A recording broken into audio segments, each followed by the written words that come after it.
Good afternoon and welcome to the Ora News broadcast. I'm Daniel Cook, your host for the English edition, in which we are pleased to serve the international community by offering the Albanian news in English, weekdays at 6 p.m. In today's news, several of the people who have been arrested so far in the bank theft have been given their security measure. The Court of Tirana has given the security measures for the people arrested for the theft of 713 million lek from the Bank of Albania. The court gave the security measure in prison custody for the accused man Lulzim Basha. Basha was the specialist of the cash stockpile. They also ordered the same for Vitimir Davidi, who was an observer operator. On Friday, the police arrested the 9th person in the case, also charged with dereliction of duty. He is the latest in a string of arrests in the course of the investigation of the biggest theft that the Bank of Albania has ever seen. Roughly $4.5 million were stolen over the course of the last 4 years, and the officials say that the full amount may be even larger than we know. A man named Bashkim Gjilaga, who was responsible for the cash stock and the cash in action, was arrested just a few hours after being declared wanted by the police. 5 other employees were arrested previously, all of them former colleagues of Ardian Bitrai and Mimoza Bruzia.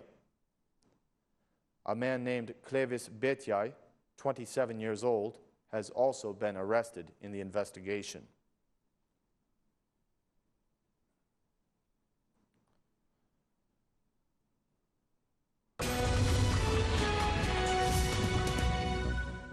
Paranorma newspaper has published photos of the extravagant lifestyle of the son of Ardian Fulani.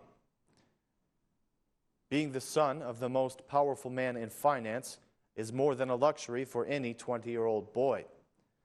But when we consider the son of the governor of the Bank of Albania, Ardian Fulani, the luxury and wealth exceeds every imagination of the common people and anyone who lives on a modest monthly salary. After checking out Eric Fulani's Instagram page, Paranorma newspaper has discovered that the bank governor's son lives a life of carefree financial recklessness.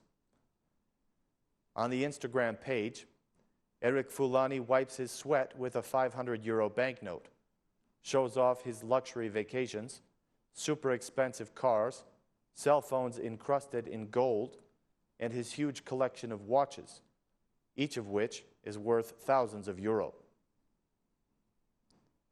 This extravagant luxury that his Instagram displays is an even bigger puzzle when you consider that Eric is only 20 years old and has never worked a single day in his life. This newspaper has published some of the photos of the luxurious lifestyle of the son of Ardian Fulani.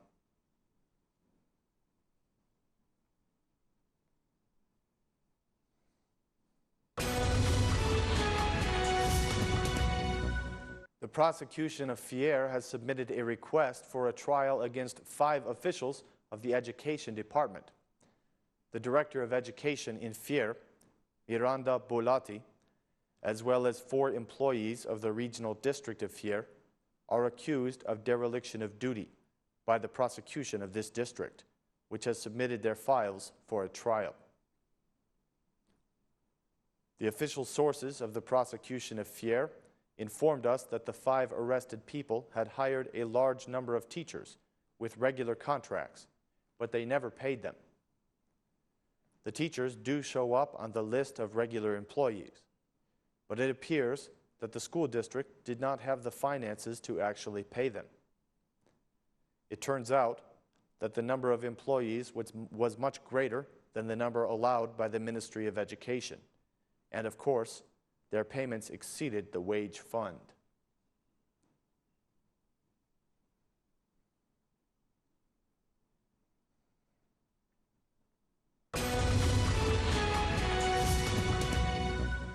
The Democratic Party has spoken out against the establishment of a National Bureau of Investigation, which was passed by the Parliament. Reacting to the decision by the Parliament to raise a National Bureau of Investigation, The Democratic Party accused the Prime Minister Edi Rama of creating a parallel prosecution. In a media statement, the Democratic Party MP, Arben Ristani, said that the arrogance and force of the majority were manifested in the last session of the parliament as they tried to control the justice system. His speech was highlighted with accusations against the government of Rama and Mehta. He said, "Being arrogant and deceitful men, Rama and Mehta paved the way for the subjugation of the judiciary, the control of the High Council of Justice, and the shifting of the control away from the prosecution. This oligarchic duo created a parallel prosecution of their own 2 days ago in the parliament, when they adopted the so-called National Bureau of Investigation. This instrument, namely the National Bureau of Investigation, is another step by the Prime Minister to capture the institutions and to control the independent powers. And when the takeover cannot be done directly, as it was in the case of the General Attorney, they bring a completely parallel structure to life under the orders of the executive. The National Bureau of Investigation is an anti-constitutional concoction that the oligarchy will use as a whip and a straitjacket for its rivals and opponents in politics and anywhere else. Under our Constitution, the investigation in this country, which is still democratic, can be directed and developed only by the prosecution. Meanwhile, the megalomaniac wants to be the one who judges, investigates, and makes the laws. His Bureau of Investigation is today a confirmation of Edi Rama's desire to revive the country's former political bureau that controlled everything when the lives and freedom of people did not exist. The Democratic Party will pursue all legal and political ways to prevent the installation of the Rama-Mehta mafia oligarchy as an extreme danger to democracy and the citizens of Albania, said Arben Ristani.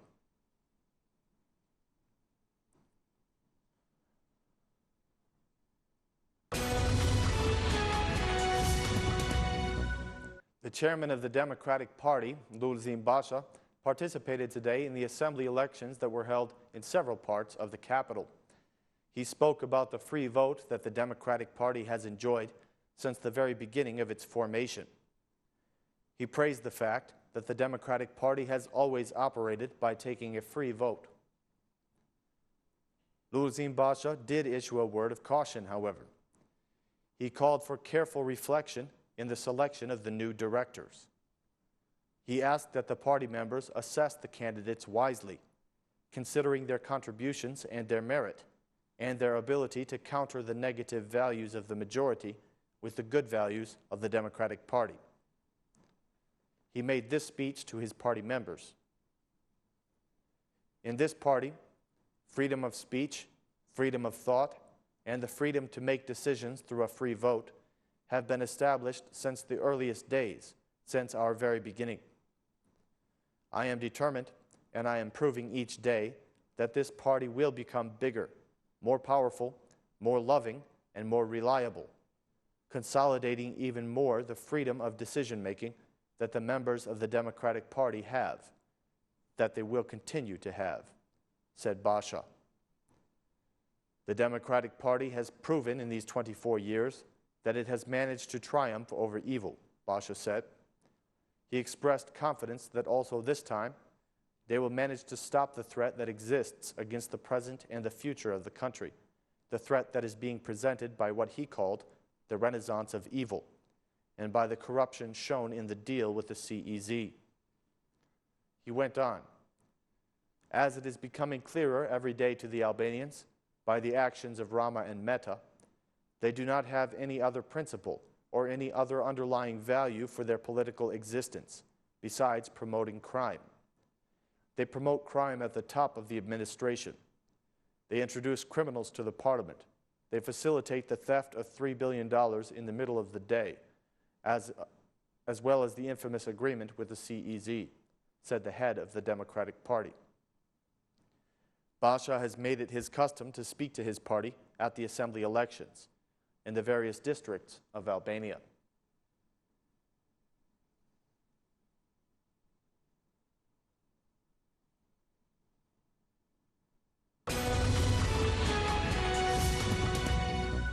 Many of the citizens of Elbasan are vacationing in the surrounding areas, but some of the vacation spots need attention. In these hot days of the summer, the citizens of Elbasan have been visiting the surrounding tourist areas, such as Busheku, Gjinari, and the lakes of Belshi. Many citizens prefer to leave behind the noise and pollution of the city and relax in these tourist locations, but it seems that they require the attention of the local and central institutions. Even more so, they require the attention of the Ministry of Tourism in order to improve the infrastructure and pave the way for the development of tourism and promote the interests of both locals and foreigners. The city of Elbasan has beautiful natural resources and many places that exhibit the natural beauty of the land. It also offers a place for weekend relaxation for families who prefer nature and the fresh air of the ancient pines. But the poor infrastructure continues to be a problem for the development of tourism. Almost all the roads that lead to the tourist points of Elbasan, including Busheku, Gjinari, and the lakes of Belshi, are in very poor condition. These bad road conditions have reduced the frequency of domestic and foreign traffic to the area.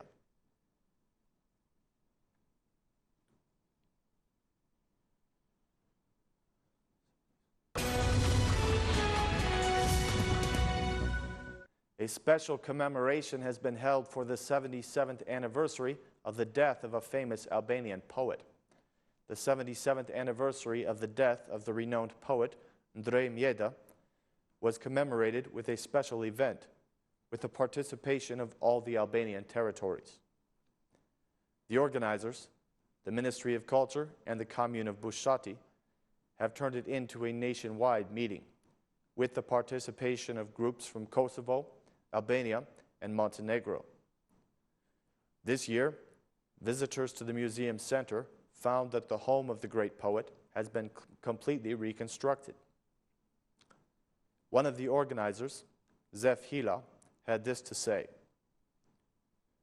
"The museum center of Ndrej Mjeda, together with the Center of Studies and the municipality of Bushati, have shown the full national and cultural values for 4 years, which the poet Mjeda worked for 30 years to achieve." The Vice Minister of Culture, Zef Chuni, said that this activity is a prelude of the many cultural activities that will take place during September, leading up to the arrival of the Pope.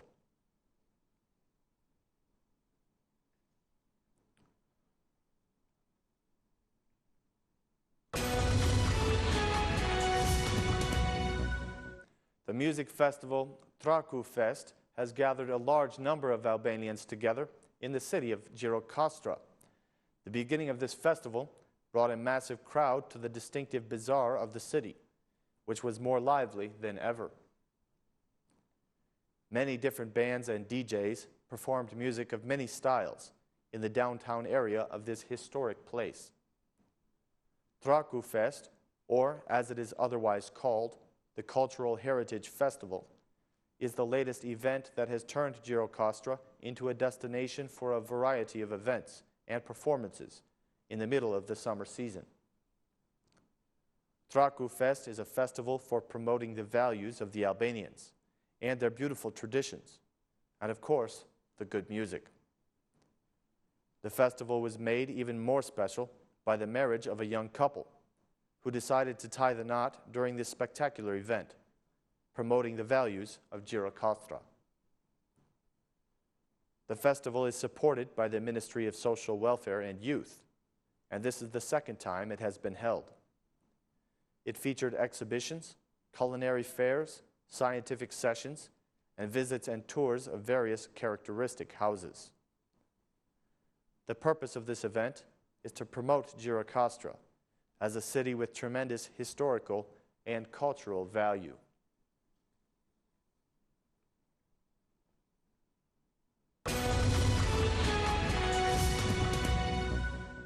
The president of Kosovo has called her ministers together to discuss the issues of religious extremism in her country.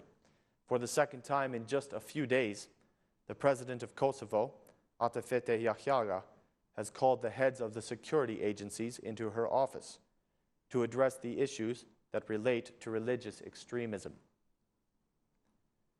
President Yahyaga had a meeting today with the Prime Minister, Hashim Taci, the Minister of Interior, Bayram Recepi, and the heads of the security agencies in the country to discuss the measures of preventing and fighting extremism and radicalism.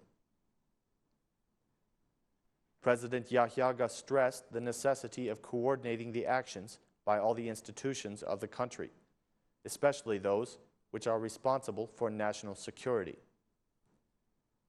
She did this in order to fight the phenomena that threatens the stability and security of the country, the region, and beyond.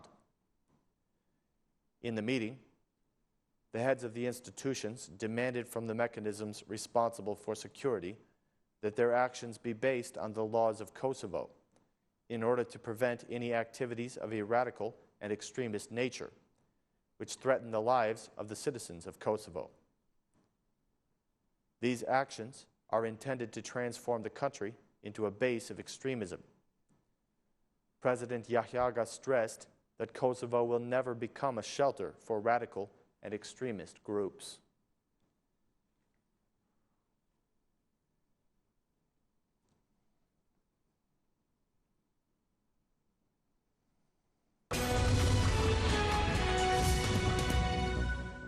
The president of Macedonia feels that Athens is not contributing to the solution for the name dispute.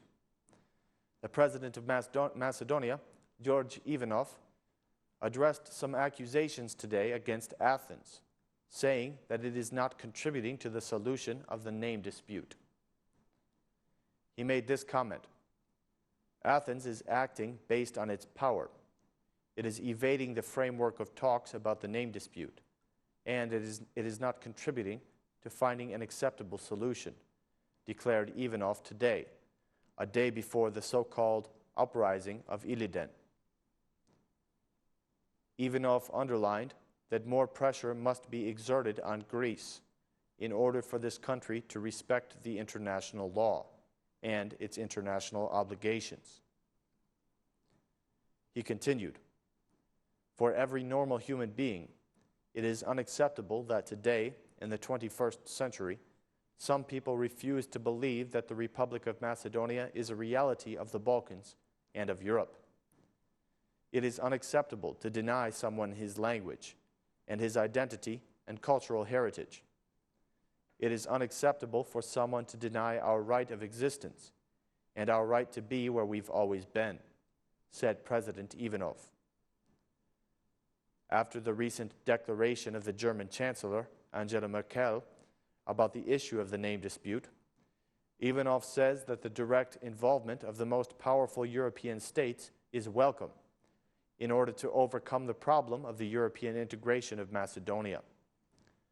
Their direct involvement is needed in order to put an end, once and for all, to this status quo.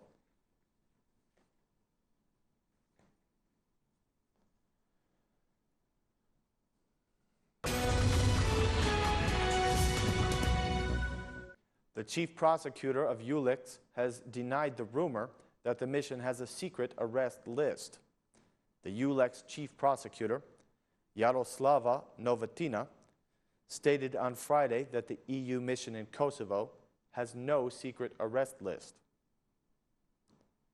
However, she did note that investigations are being conducted against members of all ethnicities.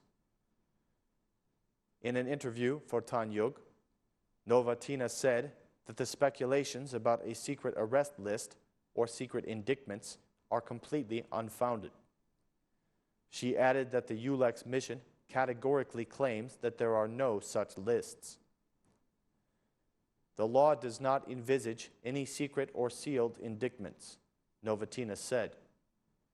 She added that certain investigations, which are currently underway, include members of all ethnicities, and in some cases, they have led to arrests and indictments. Some of the Serb representatives from Kosovo claim that EULEX has arrest lists, which are aimed at the ethnic cleansing of the remaining Serbs from the northern part of Kosovo.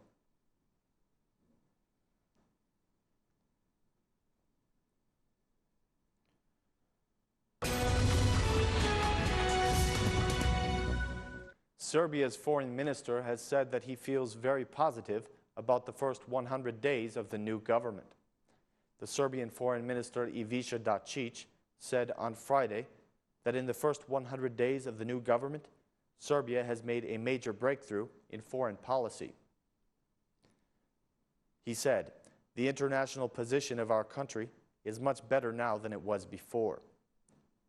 A major breakthrough has been achieved in this area," Dačić said in a monthly press conference at the Ministry of Foreign Affairs. Commenting on the government's work, he said that his ministry has been fully engaged in meeting foreign policy priorities, including the country's membership in the EU, strengthening the cooperation with neighbors, and preserving the territorial integrity. The Ministry of Foreign Affairs has prepared a report on its work, and it will be presented to everyone on Sunday, the foreign minister said. He said that Serbia was not a topic for various types of ultimatums and pressures. He continued, "We have managed to present ourselves as a serious political player on the international political scene, in Moscow, in Paris, and in Berlin," Dačić said. Commenting on Serbia taking over the chairmanship of the OSCE next year, Dačić said that the country would face a difficult task and that it will be a big test of maturity. "It will take Serbia a great deal of political wisdom to do its job in the right way, to keep the OSCE functioning properly," he said. Dačić announced a ministerial conference in which Serbia will take over the OSCE chairmanship from Switzerland. The conference will be taking place in Basel at the beginning of December.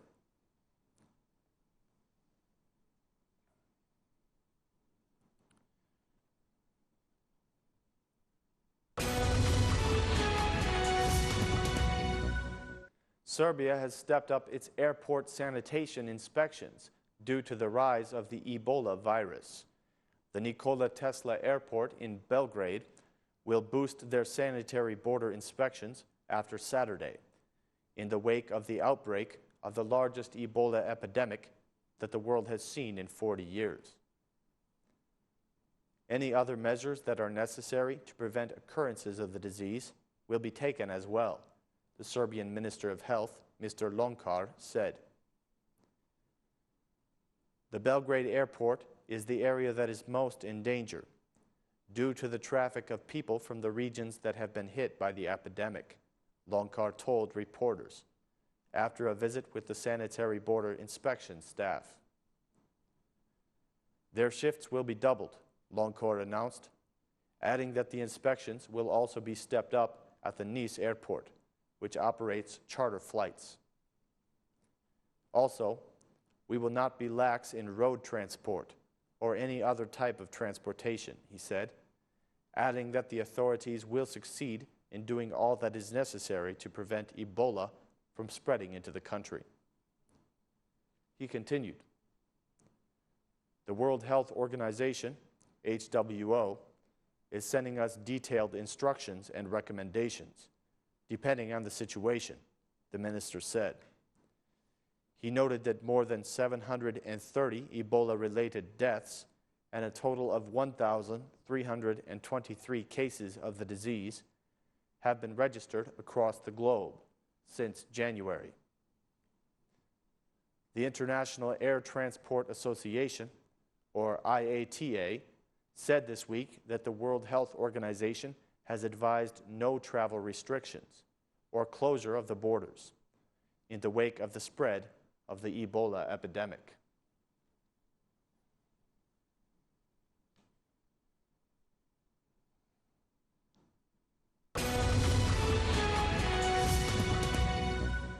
Ladies and gentlemen, that is all the news for this evening. We thank you for watching the Ora News broadcast. Please join us again on Monday for more Albanian news in English, only here on Ora News. We hope you have a wonderful weekend, and good night.